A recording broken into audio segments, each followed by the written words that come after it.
welcome to South Asia Today, a show that provides you the glimpses of South Asia. I'm your host Yeshi. Here are the headlines. Activist lawmakers in UK Parliament raise concern over Pakistani atrocities in Balochistan.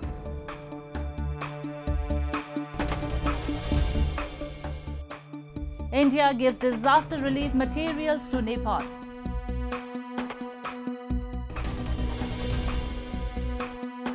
And Taliban takeover takes Afghan women back in time.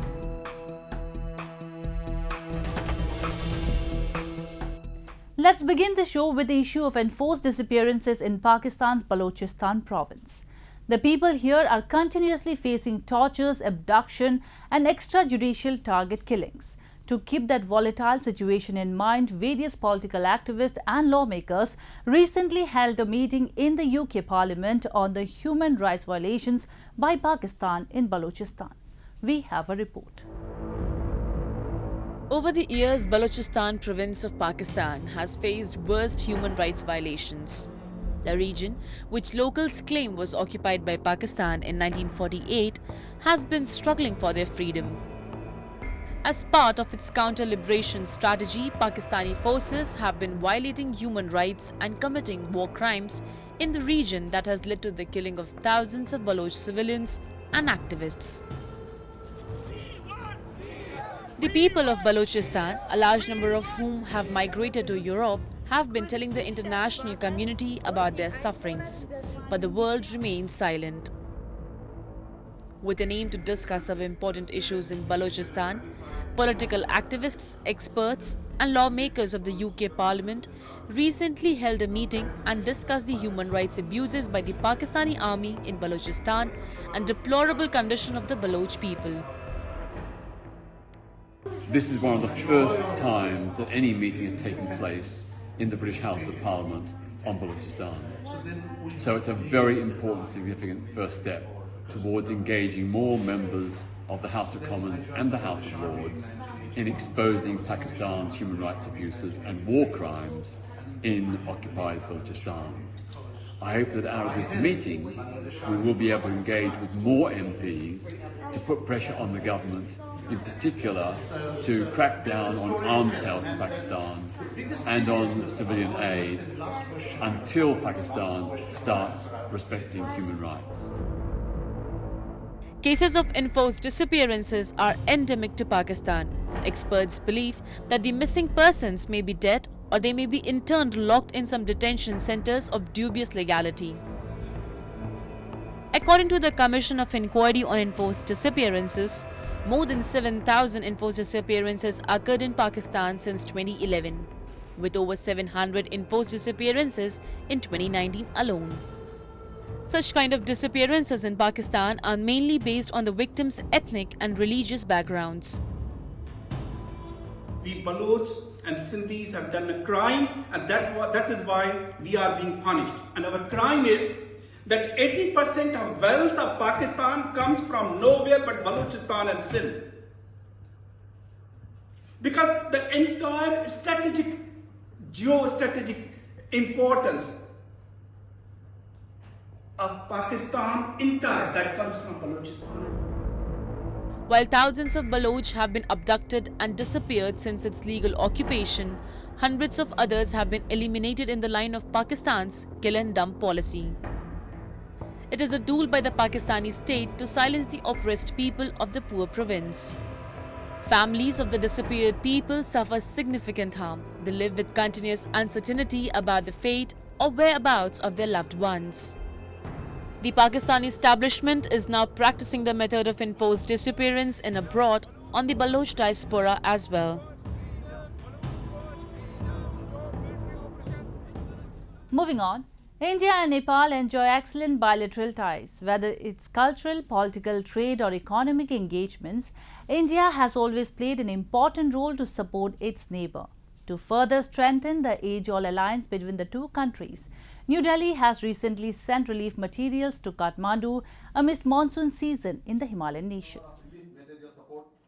In a bid to boost bilateral and cultural ties between India and Nepal, New Delhi recently handed over relief material to the government of Nepal.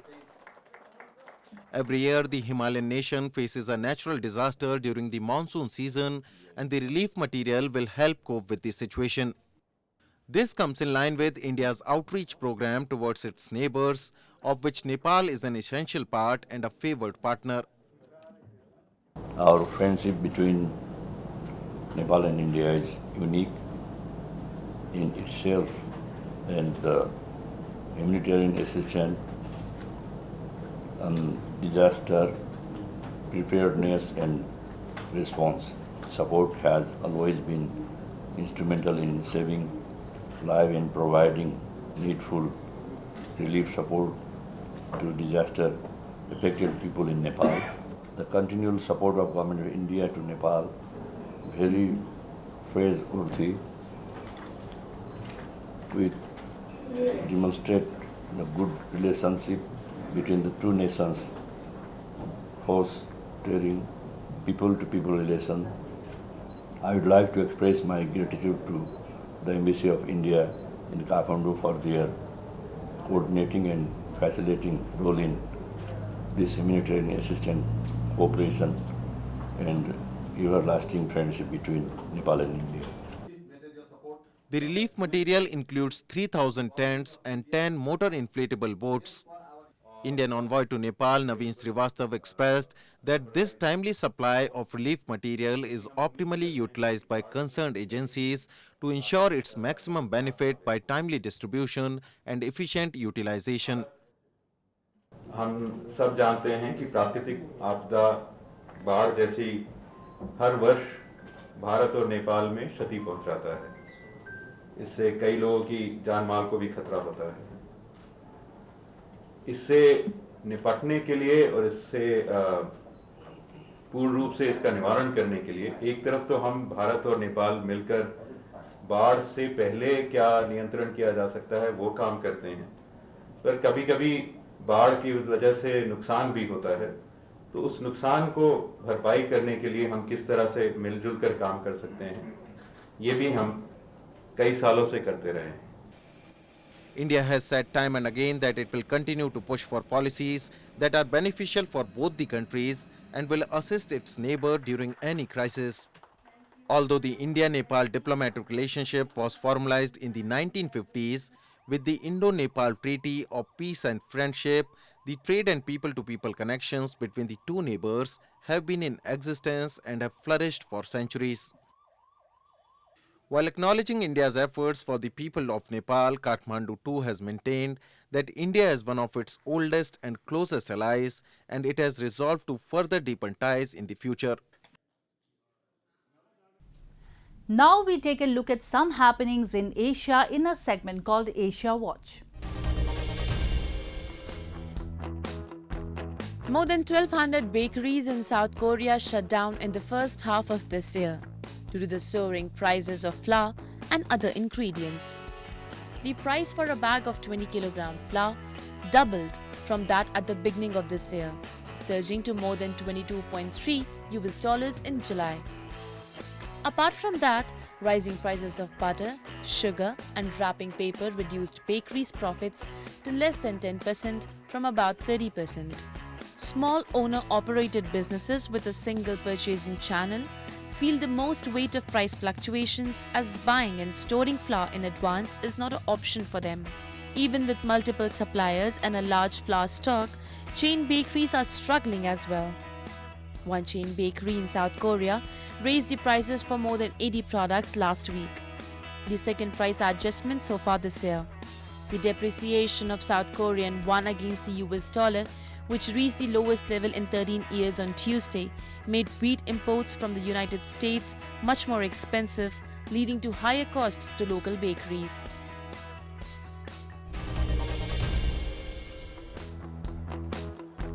The hologram technology produces 3D visual effect by reflecting light.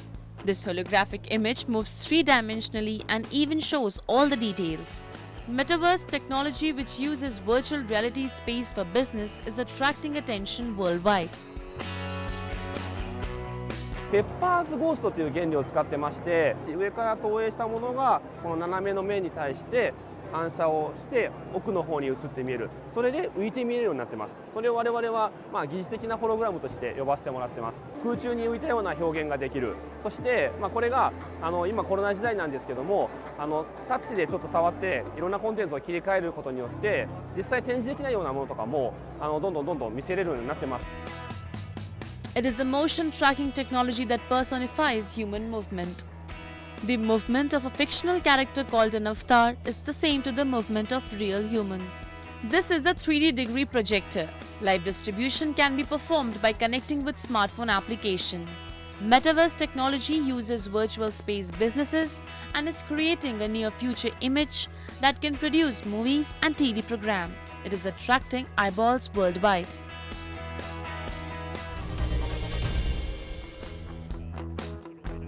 In recent years, drone has been attracting attention not only for their use in logistics and disaster response, but also for their potential for monitoring remote areas.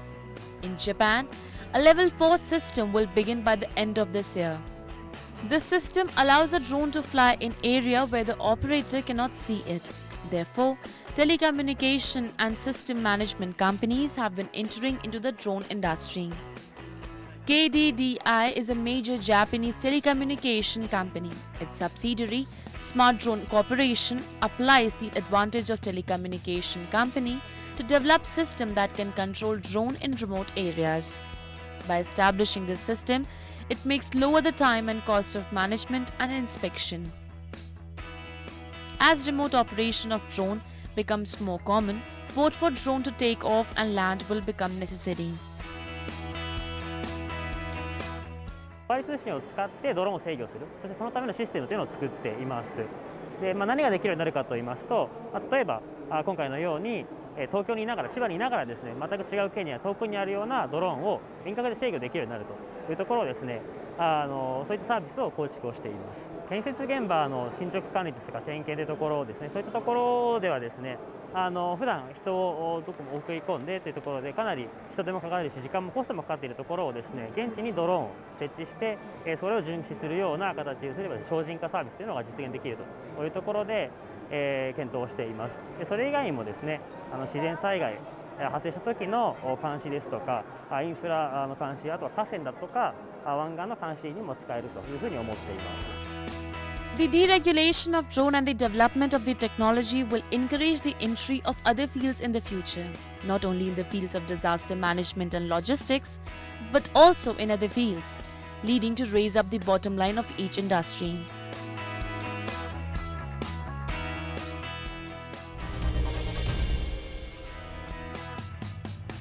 After working in different car repair workshops in Iraq's capital Baghdad, 30-year-old Maysoon Hassan decided to own up her own.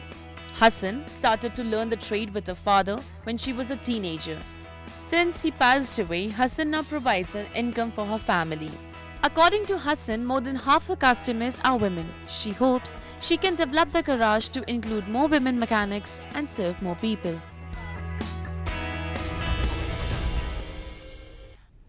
Moving on to Afghanistan, where the Taliban so far has failed to live up to its promises of offering a more moderate and inclusive style of leadership. The rights and liberties of women are being snatched away. The group has not fulfilled the commitments regarding the education of girls and other basic rights for women. Afghan women fear for their future and have been staging protests demanding their voices be heard. A report.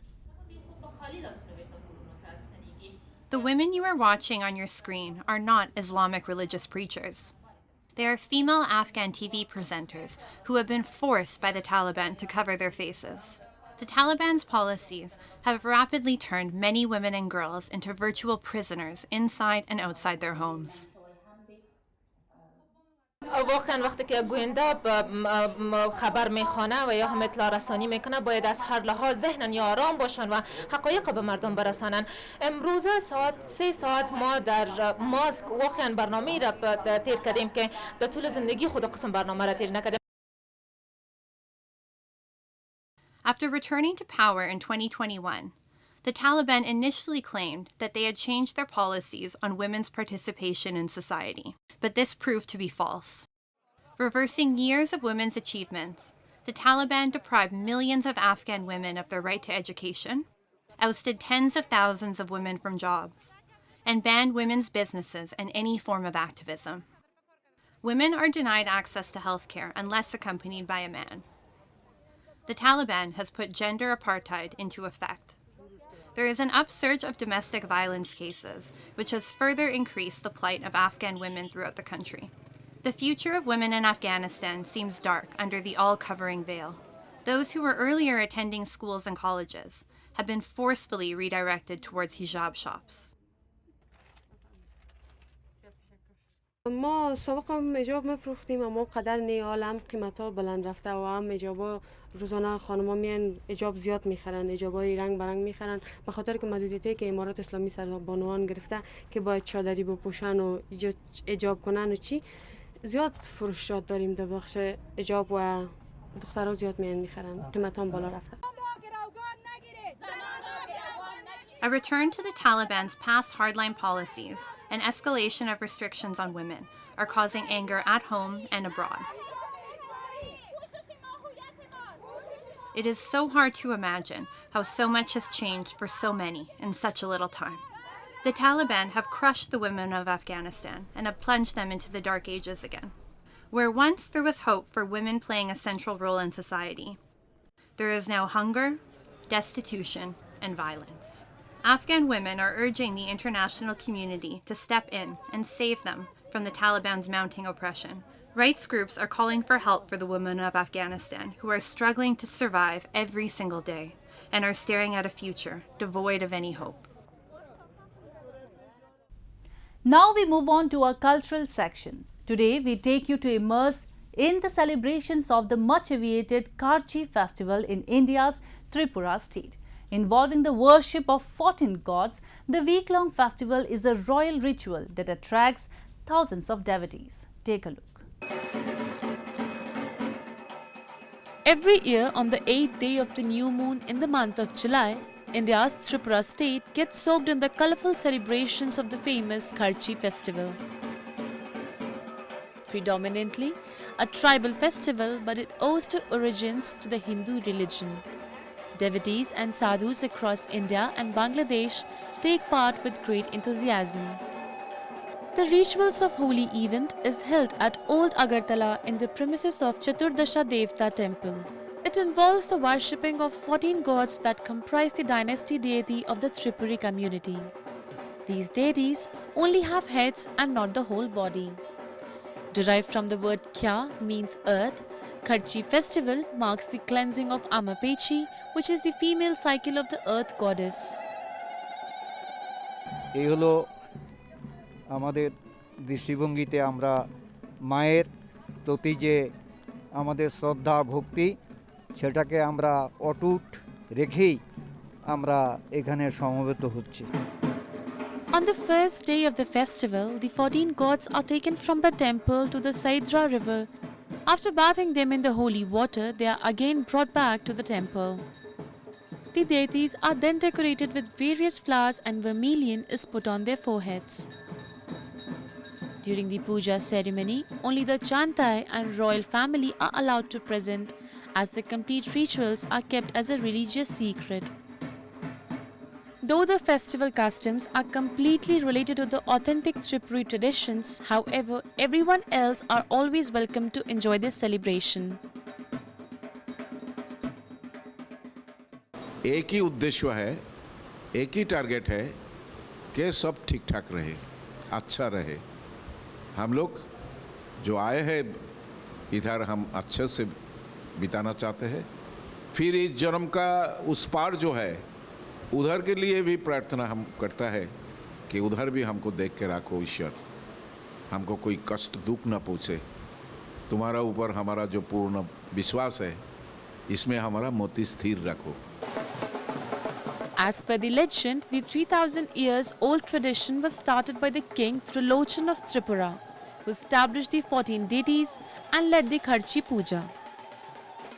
Representing the rich culture of Tripura, the Karchi festival solemnizes with prayers for well-being of the land and people of the state.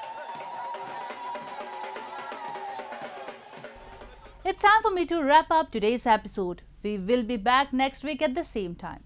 This is Yishi signing off on behalf of the entire production team of South Asia Today. Goodbye and take care.